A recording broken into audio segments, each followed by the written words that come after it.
Entonces, continuando nuestro estudio de Hechos, el día de hoy vamos a estudiar el capítulo 25, ¿sí? Capítulo 25 del libro de Hechos está después de ¿qué? Está después del libro del capítulo 24, ¿no? Pero ¿qué sucedió en el 24?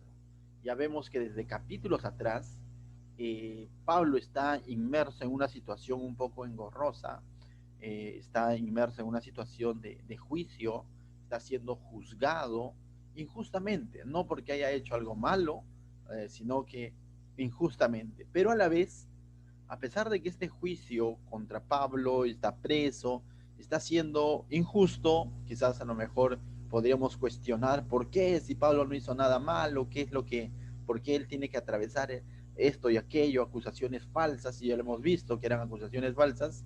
Pero por otro lado, viendo desde otra perspectiva, en medio de esta situación, él está cumpliendo los propósitos de Dios, ¿sí? Y esto él lo notó desde capítulos anteriores, desde que se encontraba en su viaje misionero. Él dispuso en su corazón ir a Jerusalén.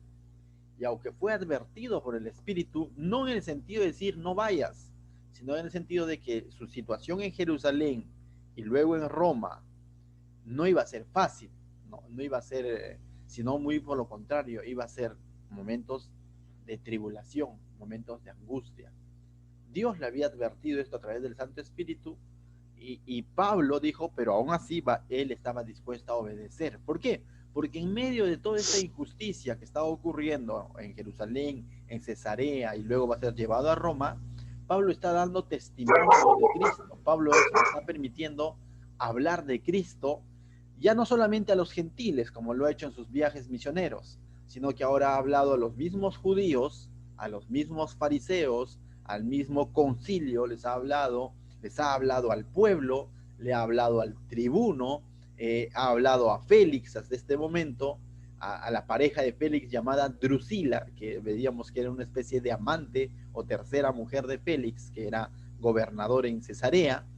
Entonces, y hoy vamos a ver que va a seguir dando testimonio incluso a un hombre más, a un hombre más, ¿sí? A dos más, vamos a ver. A dos o tres personas más va a dar testimonio, y no eran cualquier personas, no eran personas del pueblo, sino eran gobernantes, eran jueces de esa zona donde se encuentra Pablo. Entonces vemos que algo que quizás a la ligera pareciera injusto, y por qué Pablo pasa por esto, Dios está cumpliendo un propósito. Había llamado a Pablo para que testifique de Cristo a los gentiles, a los príncipes de Israel, es decir, a los jefes, ancianos de Israel, pero también a gobernantes y a reyes. Y eso es lo que está haciendo el apóstol Pablo. No sé qué es lo que pueda estar sucediendo en tu vida esta mañana. De pronto quizás algún aspecto, alguna situación te parece injusto, pero recuerda, en medio de esa situación injusta, difícil, de aflicción a lo mejor, Dios aún te puede seguir usando, y Dios puede cumplir sus propósitos. Está en ti si sigues siendo obediente a la voz de Dios, o si de pronto nos ponemos a renegar de la situación que estamos pasando y perdemos los papeles y terminamos haciendo todo lo contrario a lo que el Dios demanda de nuestras vidas. Entonces, aún en medio de la tempestad podemos seguir alumbrando con la luz de Cristo. Aún en medio de las tinieblas, la luz de Cristo tiene que prevalecer. Amén. Entonces, vamos a recordar un poco cómo termina el capítulo 24 para entrar de lleno al capítulo 25. ¿Qué tal si entonces abrimos nuestras Biblias en el capítulo 24 el capítulo 24 del verso 24 al 27, solamente a modo de lectura para ya entrar de lleno al capítulo 25. Dice así: algunos días después viniendo Félix con Drusila, su mujer, que era judía, llamó a Pablo y le oyó acerca de la fe en Jesucristo. ¿Quién era Félix? ¿Quién era Drusila? Félix era el gobernador que estaba a cargo de cuidar, de salvaguardar de alguna manera la vida de Pablo, al mismo tiempo de juzgarlo. Y vemos que no había encontrado delito en Pablo y le dejó ahí, pero le dejó custodiado, no lo liberó, tampoco lo entregó a los judíos a sus anchas. Simplemente, a pesar de que sabía que Pablo era inocente, lo mantuvo en la cárcel, ¿no? Lo mantuvo ahí, pero también salvaguardando a la vez su vida porque los judíos querían matarlo. Pero Félix ciertamente no obedece la acusación de los judíos que habían usado un abogado, todo lo demás, pero Félix se interesó por el testimonio que daba Pablo, por cómo hablaba Pablo, por lo que hablaba Pablo. Entonces él lleva a su pareja Drusila, a escondidas probablemente, vienen a Pablo y le dicen, ¿no?, que quieren escuchar un poco más. ¿Y qué es lo que hace Pablo? Dice, les habla acerca de la fe en Jesucristo.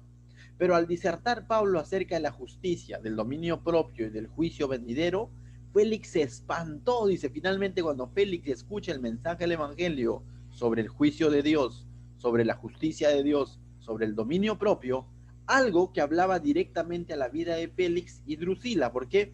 Porque ellos tenían una relación fuera del matrimonio, ¿no? Esta era la tercera mujer de Félix. Entonces, y Pablo les habla de que solo en Cristo podemos ser justificados, les habla de que tienen que tener dominio propio a través del Espíritu y no dejarse llevar por la carne, y finalmente le está hablando de un juicio venidero, que Dios va a juzgar a creyentes y no creyentes. Y esto hizo que Félix se espantara, se asustara, porque claramente la palabra, la predicación de Pablo escarbó, ¿no? Sacó a la luz lo que estaba la vida de Félix, ¿no? Lo que él estaba viviendo o atravesando. Entonces, él, más allá de qué hermoso hubiese acabado este pasaje si decía Félix y Drusila se arrepintieron y entregaron su vida a Cristo. La historia hubiese sido otra, pero dice que Félix se espantó y dijo, vete ahora, pero cuando tenga oportunidad te llamaré. Seguí ahí con el interés, pero le dice, vete. Muchas veces cuando damos testimonio del Señor, muchas personas se arrepentirán, entregarán su vida a Cristo, pero también muchas quizás desechen el mensaje y digan, más adelante. Sí, pero más adelante. Hay de todo. Pero nosotros cumplimos con hacer lo que hizo Pablo, manifestar el Evangelio. Cómo reaccionen las demás personas ya queda también en su libre albedrío, ¿no? Y es obra del Espíritu Santo que le traerá convencimiento a ellos. Pero lo que sí nos ha enviado algo claro el Señor es dar testimonio. Lógicamente con sabiduría, con verdad y con amor, ¿no? Dice, esperaba también con esto que Pablo le diera dinero para que le soltase. Lo que Félix, más allá de pensar y solamente se espantó y más allá de arrepentirse, lo manda, dice a Pablo, luego te mandaré llamar, pero ¿qué esperaba? Lo que hoy en día llamamos coima, ¿no? Lo que hoy en día llamamos la coimisión, ¿no? O la comisión. Dice, esperaba también con esto que Pablo diera dinero para que le soltase. Estaba esperando un soborno, ¿no? Por lo cual muchas veces lo hacía venir y hablaba con él. Entonces la intención aquí de Félix no solo era escuchar el evangelio, sino a ver si Pablo ya había juntado algo como para que le pueda pagar, ¿no? Como dice, por debajo de la mesa. Pero al cabo de 2 años, mira, sucedió 2 años. 2 años Pablo estuvo custodiado bajo el mandato de Félix. 2 años, no es poco. Por un lado podemos decir, wow, tanto. Pero por otro lado, si vemos cuántos años duraron sus viajes misioneros, de alguna manera era un descanso para Pablo, ¿no? De alguna manera era un descanso para Pablo. ¿Por qué? Porque no eran prisiones, sino esto era una casa prácticamente, eran casas era como una especie de prisión domiciliaria, ¿no? Pero lógicamente ellos designaban una casa donde iba a ser salvaguardado, ¿no? Entonces, o también estaría el preso mientras no haya concluido el juicio. Entonces Pablo estuvo ahí 2 años, dice. Pero al cabo de 2 años recibió Félix por sucesor a Porcio Festo, ¿no? Entonces dice, va a recibir ahora un sucesor. Es decir, Félix va a acabar su mandato y va a venir Festo, ¿no? Va a venir otro hombre que lo va a ser su sucesor, ¿no? Dice, y queriendo Félix congraciarse con los judíos, dejó preso a Pablo.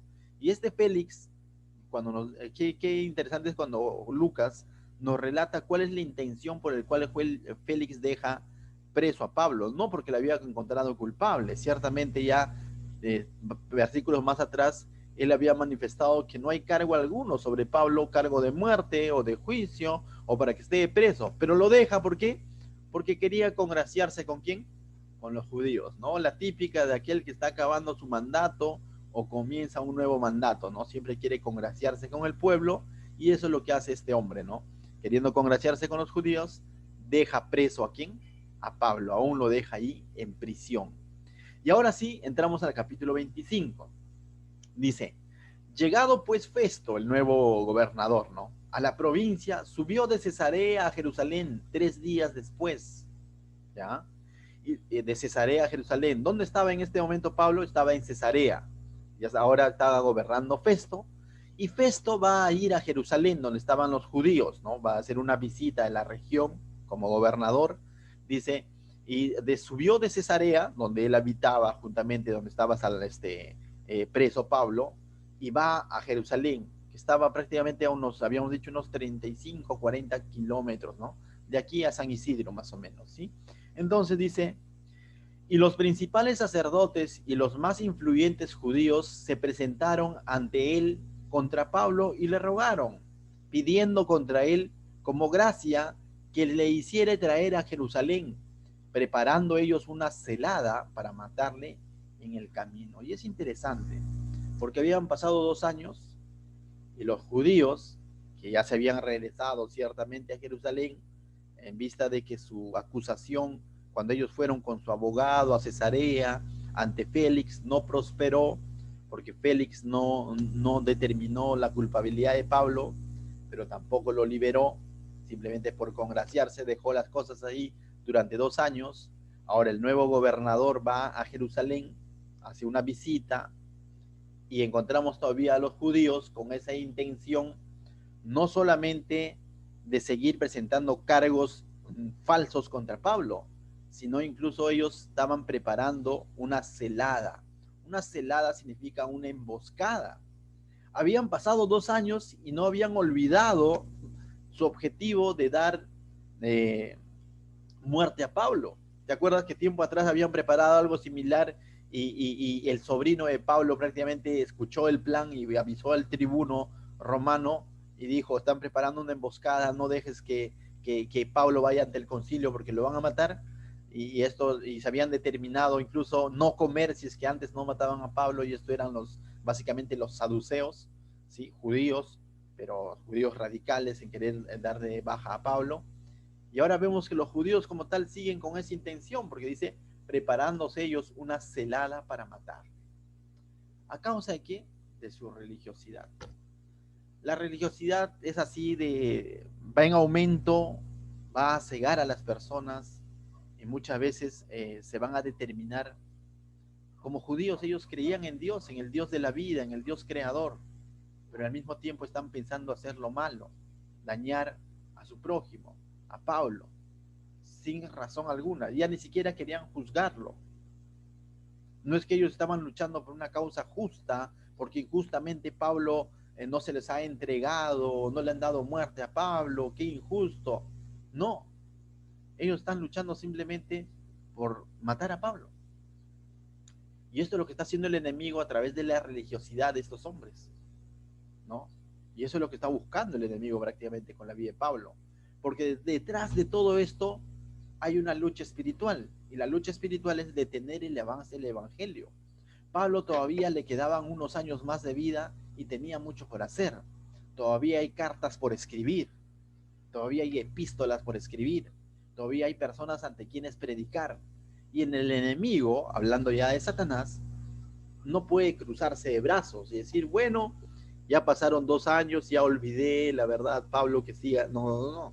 El enemigo sigue ahí y está usando en esta ocasión a los religiosos de la época, ¿no? de aquel entonces.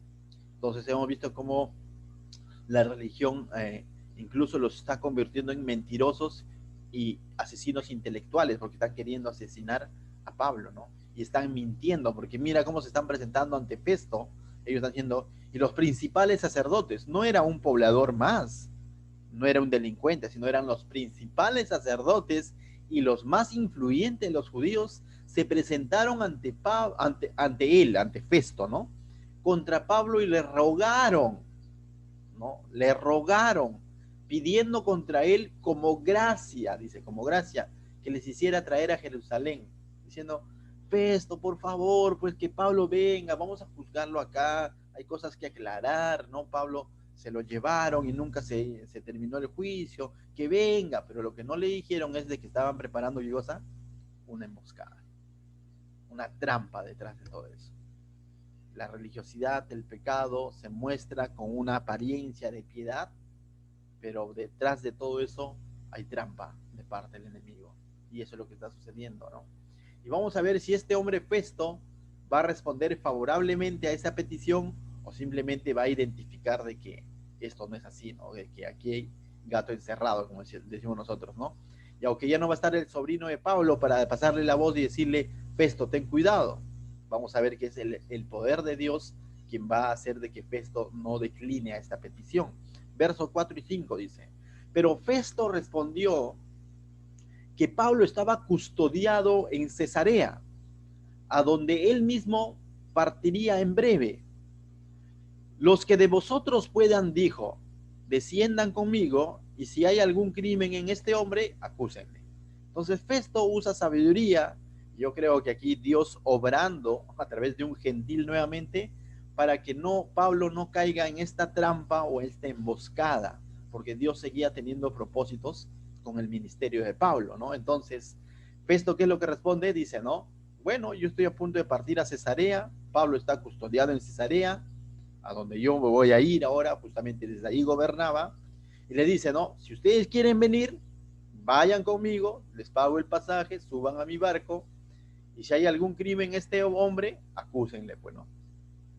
Entonces, hasta el momento vemos a un Festo justo, correcto, gentil, cierto, romano, pero está siendo justo. Está diciendo, Pablo está en Cesarea, ahí está siendo juzgado, también es ciudadano romano, por si acaso, y no lo voy a traer a Jerusalén, sino vayan ustedes y presenten cargos ante él, ¿no? Entonces, aparentemente está siendo justo. Verso 6, ¿qué dice?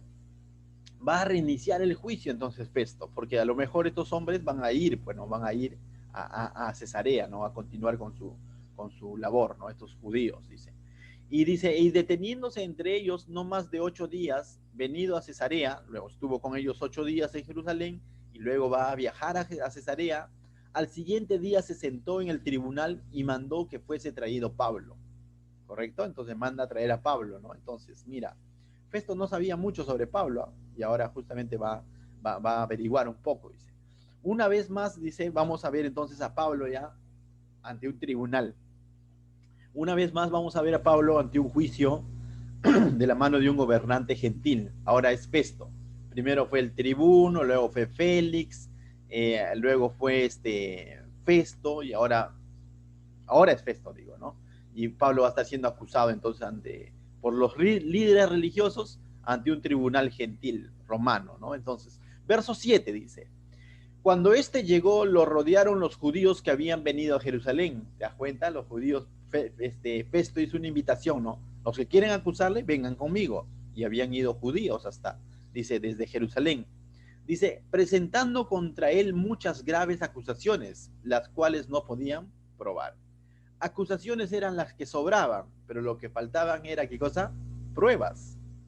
Estos judíos religiosos estaban acusando de muchas cosas a Pablo. Ya tiempo atrás habíamos visto de que Pablo era un rebelde, sedición, había profanado el templo, está en contra de las costumbres, en contra de Moisés, todo lo demás, pero no había pruebas. Y eso es lo que hace la religión muchas veces.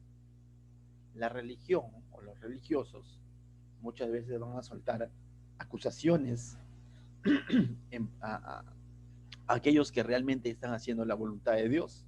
Ustedes han escuchado a un hombre llamado Martín Lutero, ¿no? Que en su época, en el año 1500 y picos, él hizo todo una reforma, por eso le llaman los reformadores, ¿no? O protestantes, ¿no?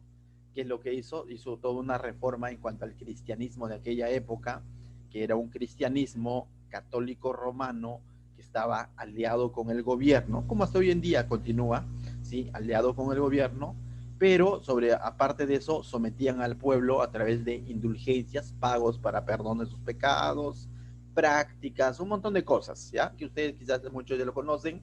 Hubo un hombre que se levantó y se rebeló contra todo ese sistema, y ¿qué es lo que dijo?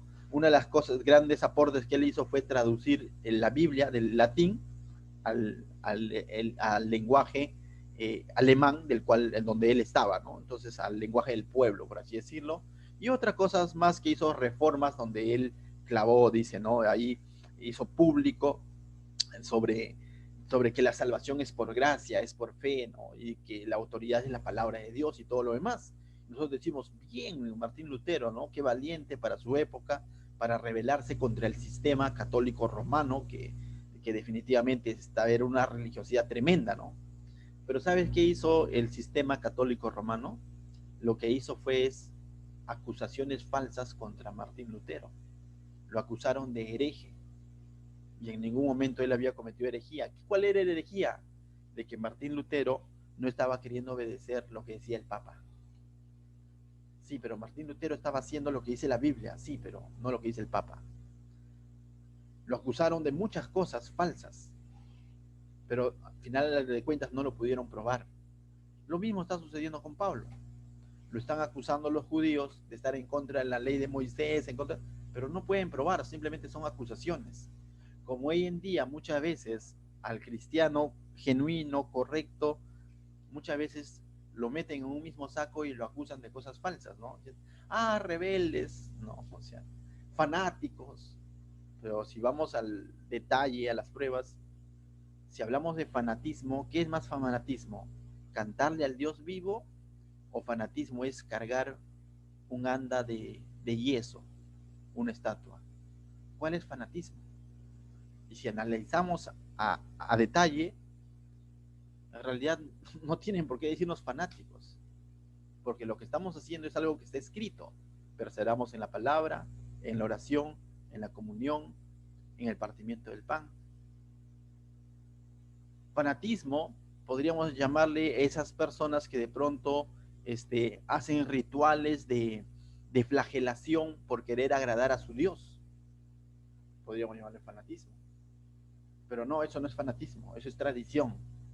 Pero si de pronto tú dices, soy cristiano, evangélico, creyente, creo en la Biblia, me reúno, congrego, oh, qué fanático.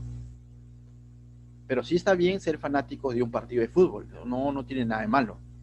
Pero si tú dices ser un seguidor de Cristo, oh, fanático. Si tú dices de pronto, varón y hembra nos creó, varón y mujer nos creó, porque la Biblia lo dice, retrógrada, fanático. Pero si de pronto te alineas a los pensamientos de este mundo, está a la orden, ¿no? Es una persona civilizada porque ahora cree y respeta muchos géneros. ¿Te das cuenta? Hay muchas acusaciones hacia los hombres justos de Dios, hacia los creyentes, pero muchos de ellos no son probadas, simplemente son palabras sueltas. Es una de las cosas que hace el enemigo a través del sistema de la religiosidad. Estate anticipado, ¿correcto? En algún momento yo también pensaba mal de los cristianos, y alguien me dijo algo interesante, ¿no? Que no podemos hablar mal de los cristianos si nosotros realmente no hemos abierto nuestro corazón a la palabra de Dios o no nos hemos involucrado por un tiempo con un verdadero cristianismo, ¿no? Entonces, de lejitos podemos hablar mal de muchas cosas, pero no puede ser así, ¿no? Entonces vemos aquí a Pablo siendo acusado de muchas cosas, pero dice no había ninguna prueba contra él, no tenían cómo probarlo, simplemente eran acusaciones. Verso 8 dice, alegando Pablo en su defensa, Pablo se va a defender. Ni contra la ley de los judíos, ni contra el templo, ni contra el César he pecado en nada. Básicamente, al alegar Pablo de esta manera, nos damos cuenta que eran estas tres cosas de los cuales lo estaban acusando en este momento, ¿no? De estar en contra de la ley de los judíos, de estar en contra del templo y de incluso de haber pecado contra el César, dice, de haber hablado mal del César, o sea, les estaban acusando de tres cosas, ¿no? Y esta tercera definitivamente era como para que de alguna manera vean que también como ciudadano romano está hablando mal en contra del César, ¿no? Y de pronto vemos a los judíos, fariseos, defendiendo al César, quien los estaba gobernando. Vemos a los judíos defendiendo a este hombre gentil, pecador, que los gobernaba, que los estaba esclavizando, del cual ellos querían liberarse y esperaban el Mesías que ya había venido, pero ellos esperaban un libertador de este, que los libere de las manos de este César, pero al mismo tiempo lo están defendiendo, diciendo, Pablo está hablando en contra del César. Es como que de pronto la religiosidad defendiendo al mismo diablo, ¿no? ¿Te das cuenta? Para ver lo contradictorio que era, defendían su tradición judía, su templo, pero también el César. ¿Dónde estamos, no? O sea, es interesante, pero eso es lo que sucedía con estos religiosos de la época. Verso 9 dice, pero Festo, queriendo congraciarse con los judíos, Festo, aquí vemos que no era tan justo, ¿no? Porque también como que quería mantener en orden y como que quería estar, al mismo tiempo creía en la inocencia de Pablo, pero al mismo tiempo también quería congraciarse ¿con quién? Con los judíos. A lo que le llamamos, quería tener su popularidad, bueno, para evitar ciertas rebeliones los judíos, ¿no? Eran judíos influyentes, principales, entonces, pero Festo, queriendo congraciarse con los judíos, respondiendo a Pablo, dijo, ¿quieres subir a Jerusalén y allá ser juzgado de estas cosas delante de mí? Y Festo, yo digo, casi cae en la trampa, o prácticamente cae en la trampa, ¿no? Porque dice a Pablo, ¿quieres subir a Jerusalén? Y si Pablo decía sí, ¿qué hubiese sucedido? En el camino hubiese sucedido la emboscada que estaban planificando los judíos, ¿no? Y vemos entonces aquí Festo, no es porque de pronto a él le avisó el sobrino o alguien más le dijo, vaya una emboscada, simplemente Dios hizo que en la primera intención que tuvieron los judíos, Festo diga, no, Pablo está en Cesarea. Y ahora Dios va a dar ese discernimiento a Pablo para Pablo no aceptar esta propuesta. Porque Pablo podría decir, ya, llévenme a los judíos, ¿no? La típica del cristiano valentón, ¿no? No hay problema, yo le paro aquí en Cesarea y también en Judío, en Jerusalén. No, no, no. Vamos que Pablo va a identificar la situación y no va a aceptar, pues. Porque si él aceptaba, lo más probable que en el camino que pasaba, la emboscada, ¿no? La celada, ¿correcto? Dice. Entonces dice, verso 11, ¿no? No, 10, disculpen, 10. Pablo dijo, ante el tribunal del César estoy, es decir, estoy en mano de los romanos, ¿sí? El tribunal del César estoy, es decir, Festo representaba al César, ¿sí? No es el César, sino representaba al emperador de Roma en esa región. Entonces dice, ante el tribunal del César estoy, donde debo ser juzgado. A los judíos no les he hecho ningún agravio, como tú sabes muy bien. Y Pablo le aclara a este gobernador llamado Festo y le dice, me están juzgando por las leyes, conforme las leyes romanas, por si acaso. Y por si acaso soy ciudadano romano. Por lo tanto, y a los judíos no les he hecho un agravio, no tengo por qué ir nuevamente a Jerusalén, donde definitivamente le venía un juicio injusto de mano de los judíos y en peor de los casos que la emboscada, a través de la emboscada le puedan dar muerte, ¿no? Entonces es lo que dice, a los judíos no he cometido ningún agravio, si me van a juzgar, júzguenme conforme a la ley romana, como tú sabes muy bien, le dice. Y le está diciendo a Pablo, tú sabes que yo soy inocente, digo a Festo, ¿no? Tú sabes que soy inocente. Pablo estaba seguro de su inocencia y le está diciendo a Festo, tú también sabes. Porque si Festo hubiese identificado culpabilidad en Pablo, no estaría haciendo estas propuestas. Te llevo a Jerusalén para ver si allá quizás que va a cambiar la situación, ¿no? Mira lo que dice el verso 11. Porque si algún agravio o cosa alguna digna de muerte he hecho, no rehúso morir. Pero si nada hay de las cosas que estos me acusan, nadie puede entregarme a ellos. A César apelo. Entonces lo que Pablo está diciendo, lo que algún momento un político dijo, no, pruébenme, pues, no, pruébenme, no. Lo que Pablo está diciendo, pruébenme si tengo culpabilidad, pruébenme si he cometido algún delito de muerte, ¿no? Entonces dice, alguna cosa digna de muerte hecho, no rehúso morir, pero si nada hay de cosas de que esto me acusan, nadie puede entregarme a ellos, dice, ¿no? O sea, y él está apelando, ahora va a apelar al César, ¿no? Entonces, es interesante. Pablo está apelando a la corte superior del César, y eso era un derecho de un ciudadano romano. Cuando de pronto no se daba solución a su caso en instancias menores como la de Festo, de gobernadores menores de las regiones, en este caso de Cesarea, tú como ciudadano romano podías apelar al César. ¿Y quién era el César? El emperador. Pues. El emperador en este entonces vendría a ser Herodes, ¿no? Más adelante lo va a mencionar. ¿correcto? Entonces él está esperando al César, diciendo, lléveme al César, ¿no? Y vemos pues, de otro lado, no sé si Pablo estratégicamente, pero definitivamente guiado por el Espíritu, ya ha dado testimonio ante un tribuno romano, ha dado testimonio ante los religiosos judíos, ha dado testimonio de Cristo ante Félix, el antiguo gobernador, ha dado testimonio ahora ante Festo, y ahora está apelando a dar testimonio de Cristo ante quién, ante el mismo emperador. Y se está cumpliendo la escritura, que él había sido llamado para predicar a los gentiles, a los príncipes de Israel, a los gobernantes y reyes de la tierra. Y ciertamente va a llegar ese objetivo, ¿no? Y vemos cómo Dios está encaminando todo esto para que tenga un cumplimiento.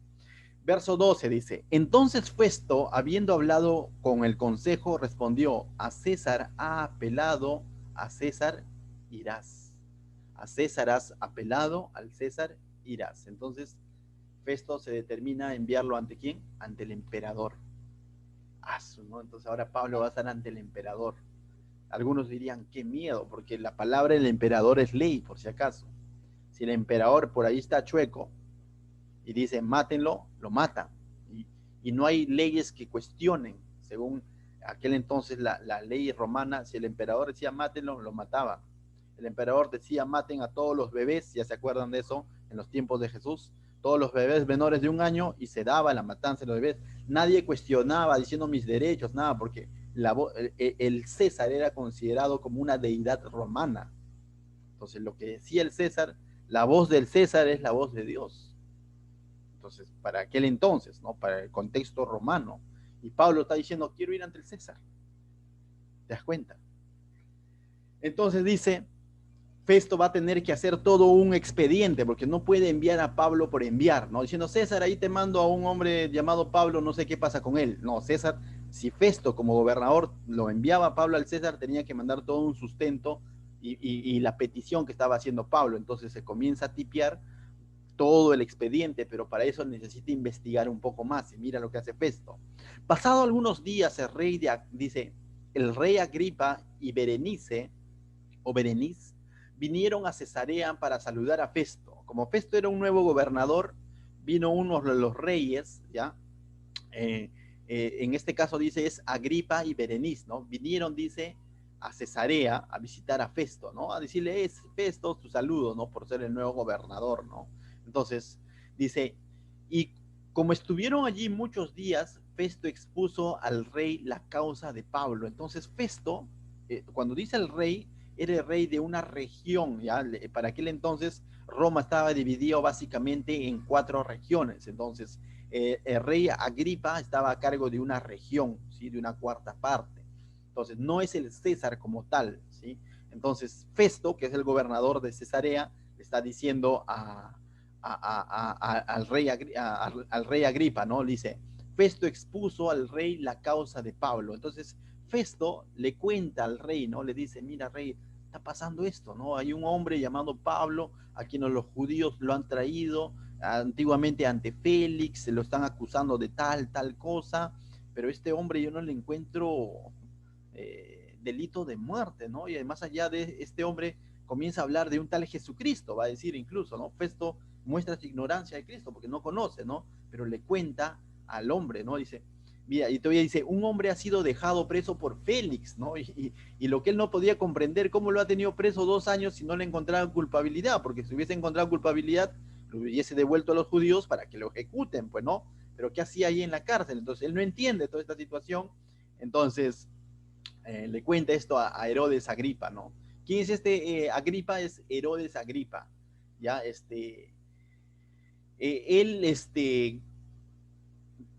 viene a ser prácticamente el bisnieto, ¿sí? De Herodes, aquel que mandó ejecutar a los niños menores de 2 años en los tiempos de Jesús.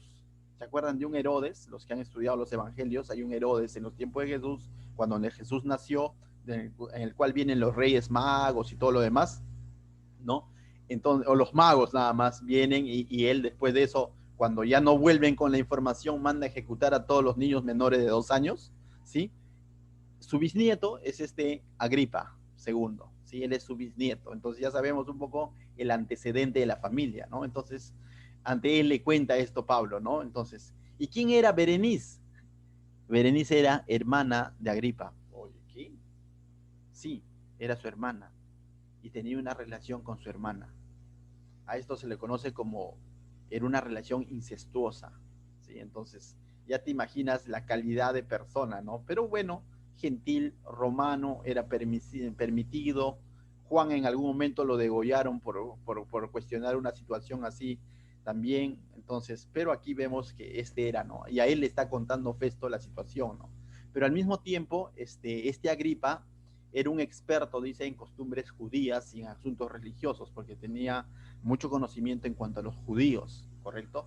Ya que pues no, tenía todo un linaje, sus padres gobernantes, entonces él conocía mucho sobre las costumbres judías. Entonces Festo a lo mejor está esperando que le ayude a entender un poco el caso de Pablo, ¿no? Entonces le cuenta esto a Agripa, ¿no? Entonces verso 15 dice: respecto al cual cuando fui a Jerusalén se me presentaron los principales sacerdotes y los ancianos de los judíos pidiendo condenación contra él, le está contando, ¿no?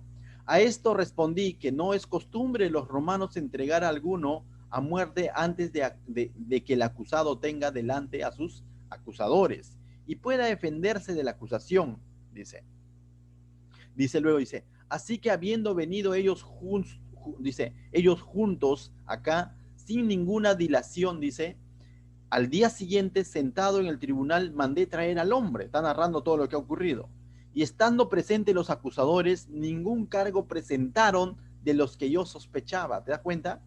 Festo lo tenía claro, que no había un cargo puntual, no había pruebas, sino que tenían contra él ciertas cuestiones acerca de su religión y de un cierto Jesús, mira, de un cierto Jesús ya muerto, el que Pablo afirmaba estar vivo. Y esta parte es interesante porque Festo, más allá de escuchar las acusaciones de los judíos, Pablo también lo que ha escuchado es lo siguiente, ¿no? Que Pablo habla de un cierto Jesús que ya ha muerto, pero que Pablo dice afirma estar vivo. ¿Qué nos indica esto? Que Pablo definitivamente estaba siendo acusado, ¿por qué? Por predicar a Cristo resucitado. Era uno de los motivos y era uno de la agenda de Pablo también, a donde él iba, manifestaba la crucifixión de Cristo y la resurrección de Cristo. ¿Quién se está enterando de esto por primera vez? Un hombre, un gobernante romano, y está escuchando, está teniendo la oportunidad de escuchar de Jesús. Un hombre que nunca había escuchado, no conocía sobre Jesús, pero ahora conoce sobre Jesús, aunque él lo llama cierto Jesús ya muerto, ¿no? Dice que ya ha muerto, pero Pablo afirma que está vivo.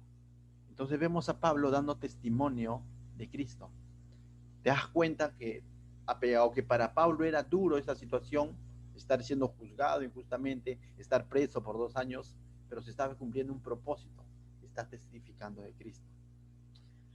Más allá de la situación que tú puedas pasar a través de tu vida, por etapas de tu vida, recuerda, jamás dejes de dar testimonio del Señor en el lugar donde se te coloque. No lo vas a hacer quizás de una manera explícita, lo puedes hacer de una manera implícita, mostrando tu vida como eres, cómo el Señor te ha transformado, pero Dios siempre te va a poner oportunidades, o siempre hay una oportunidad para hablar del Evangelio, para hablar de la vida eterna, para hablar de la resurrección de Cristo y la resurrección nuestra, que nos iremos con Cristo, nos iremos y tendremos vida eterna. Mientras que si nosotros rechazamos o desconocemos a este Cristo, podemos decírselo a ese familiar, a ese jefe de trabajo, a este compañero de trabajo, ciertamente también hay un juicio de perdición, ¿no? Que es en el Seol. Son palabras duras que yo puedo decir, pastor, pero son realidades. En algún momento tenemos que declarar estas verdades a nuestro círculo de amigos, familiares, y aquí Pablo se lo ha dicho al mismo Festo, ¿no? Y ahora Festo sabe que hay un Jesús que murió, pero está vivo, ¿no? Entonces, verso 20 dice: yo dudando en cuestión semejante, le pregunté si quería ir a Jerusalén y allá ser juzgado de estas cosas, ¿no? Dice, mas como Pablo apeló para que se le reservase para el conocimiento de Augusto, mandé que se custodiasen hasta que lo enviare yo al César. Entonces Pablo había apelado a la corte superior, ¿no? Dice. Entonces Agripa dijo a Festo, entonces ahora ya el rey Agripa va a intervenir, mira lo que dice el rey Agripa: yo también quisiera oír a este hombre, dice, ¿no? Y Agripa se interesa y dice, ¿cómo? Que está hablando de un Jesús que murió y que luego resucitó. Y Agripa dice, yo también quiero oír de este hombre, que a ver, dice, no, yo también quisiera oír a ese hombre. Y él le dijo, mañana le oirás, ¿no? Entonces, vamos a ver que ahora va a haber un gobernante más que va a escuchar a Pablo, ¿no? Entonces, ¿y quién va a ser este? Agripa, ¿no? La curiosidad de Agripa, ¿no? Entonces, eh, va a hacer que ahora esté frente a Pablo, ¿no? Y vemos entonces a Pablo cómo ha venido predicando a gobernantes, a Félix, a Festo, y ahora va a ser Agripa, ¿no? Y en un futuro el César, ¿no?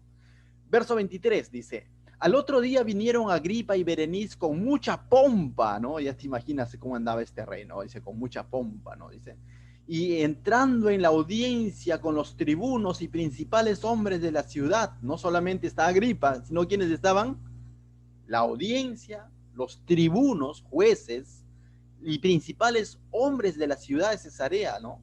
Por mandato de Festo fue traído Pablo. Entonces Pablo va a estar ante toda esta reunión, esta asamblea de gobernantes, tribunos, hombres principales de la ciudad, como para cohibirse y decir, uy, ya fui, ¿no? Pero vamos a ver que cómo el Espíritu Santo sigue llevando a Pablo para que siga dando testimonio. Verso 24 dice, entonces Festo dijo, Rey Agripa, y todos los varones que estáis aquí juntos con nosotros, aquí tenéis a este hombre, respecto del cual toda la multitud de los judíos me han demandado en Jerusalén, y he aquí dando voces que no debe vivir más. Entonces Festo comienza a presentar a Pablo, ¿no? ¿Ante quién? Ante todos los gobernantes que estaban ahí reunidos. Dice, pero yo, hallando que ninguna cosa digna de muerte ha hecho, y Festo ya tenía un juicio sobre Pablo. Festo está diciendo claramente que él no ha encontrado ninguna cosa de qué acusarle, menos todavía de muerte, ¿no? No ha encontrado ningún hecho en Pablo, ¿no? Dice, y como él mismo apeló a Augusto, es decir, al César, he determinado enviarle a él. Entonces, lo que en otras palabras está haciendo Festo, está diciendo, ayúdenme a entender este hombre o este caso, ¿no? Aquí está ante ustedes. Yo no le encuentro falta, no le encuentro culpabilidad, pero este hombre ha apelado a ir al César y los judíos lo están acusando, ¿no? Verso 26. Como no tengo cosa cierta que escribir a mi señor, es decir, ¿a quién? Al César, no, él tenía que presentar un expediente sobre Pablo para que lo envíe al César, no puede enviarlo así nada más. Le he traído ante ustedes y mayormente ante ti. ¿Ante quién? Ante Agripa, ¿no? Oh rey, le dice, para que después de examinarle tenga yo que escribir, dice, ¿no? Entonces, ayúdame a entender el caso de Pablo, dice, ¿no? Porque yo lo encuentro inocente. Entonces, está pidiendo ayuda a quién? Agripa, ¿no? Dice, porque me parece fuera de razón enviar un preso y no informar los cargos que haya en su contra.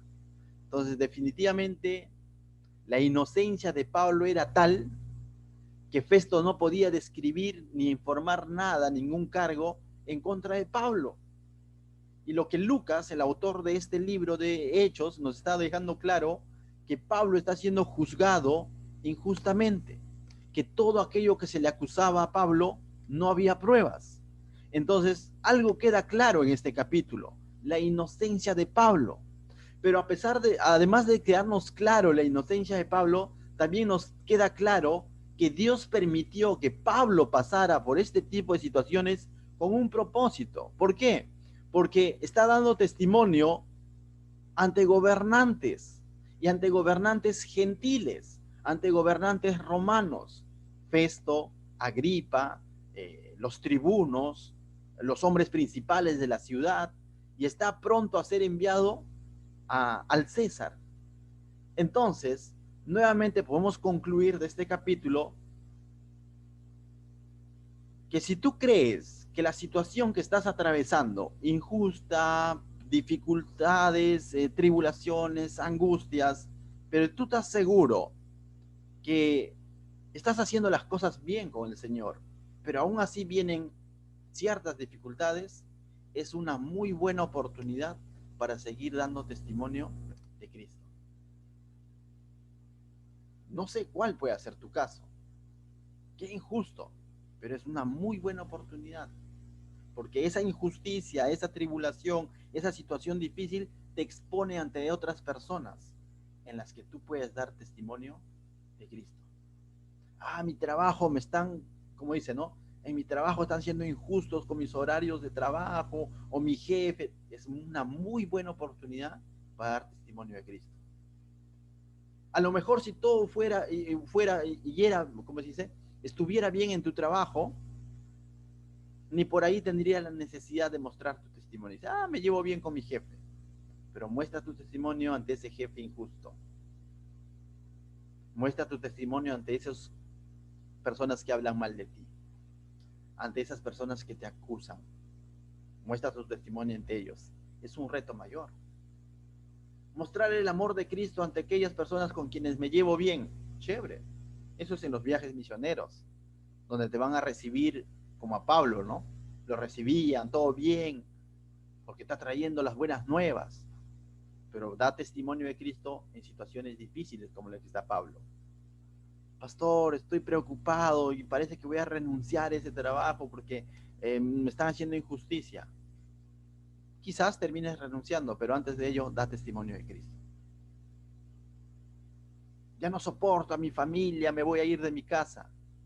No, mejor en algún momento tomes esa decisión, pero mientras estés ahí, da testimonio de Cristo ante ese familiar a quien no soportas.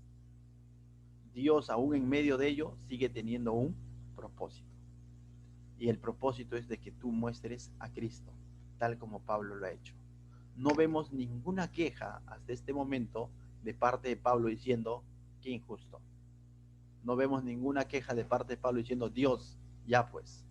Sino vemos simplemente siendo consecuente con el mensaje. Para eso había sido preparado, para este momento difícil que él está atravesando. Entonces, mis hermanos, hay diferentes etapas en las que damos testimonio de Cristo. En momentos amicales, buenos, campañas evangelísticas, teatros, festival de niños, todo lo demás, en la escuela dominical y muchas cosas. Pero hay momentos donde debemos de dar testimonio de Cristo en momentos de dificultad, de enfermedad, de necesidad económica, de pleitos familiares. Ahí somos llamados a dar testimonio de Cristo. Entonces yo te animo esta mañana a través de esta enseñanza, a través de vida de Pablo, que prosigas al blanco, que sigas siendo usado por Dios, que siga siendo un instrumento escogido por Dios, guiado por el Espíritu Santo, porque eso fue Pablo. No había ningún mérito en Pablo, sino él fue un instrumento escogido por Dios, guiado por su Espíritu Santo, y está dando testimonio en todo momento. ¿Qué tal si oramos? Padre mío, Señor, te doy gracias esta mañana, porque a través de este capítulo, Señor, nos muestras que aunque los problemas no han acabado, Señor, los problemas continúan y parecieran incrementarse, Señor. Vemos cómo tu Santo Espíritu, Señor, ha sostenido a Pablo, cómo es que la inocencia de Pablo está siendo evidente ante los ojos de los gentiles, Señor. Y también vemos, Señor, la religiosidad judía acusándolo, Señor, pero no va a prosperar, Señor. Vemos cómo es que tú estás prosperando en medio de esto, Señor, que humanamente es engorroso, pero tú prosperando el anuncio de tu evangelio, Señor, a través de la vida de Pablo, porque está predicando a gobernantes como Félix, como Festo, como Agripa, y en un futuro al mismo César, Señor. Te doy gracias por dejarnos esta enseñanza, Señor, y ayúdanos a nosotros también dar testimonio de ti a donde nos lleves, Señor. En el nombre de Jesús, la gloria, la honra sean para ti, mi Dios. Amén.